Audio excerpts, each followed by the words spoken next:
میرے نبی پاک علیہ السلام نے فرمایا دو چیزیں ایسی ہیں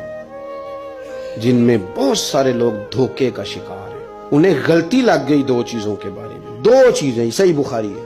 لوگ غلط فہمی کا شکار ہیں، دو نعمتیں ایسی۔ یا رسول اللہ کون سی؟ فرمایا ایک تندرستی، ایک فرصت۔ لوگوں کو پتہ ہی نہیں ہمارے پاس کتنی بڑی نعمتیں، مجھے آج وقت ملا ہوا ہے، میرے پاس ٹائم ہے، میں درود پاک پڑھ سکتا ہوں، تلاوت کر سکتا ہوں، اللہ کو یاد کر سکتا ہوں، صدقات کر سکتا ہوں، کسی کی مدد کر سکتا ہوں، فرصت ہے، اور ایک صحت۔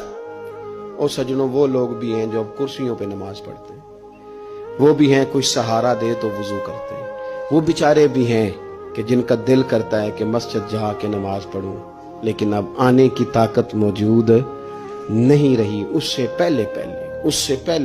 ورنہ اوڑکتے دن آیا ہے محمد، انہیں ہور کڑی نو ڈب جانا ہے۔ اپنی ڈائری کو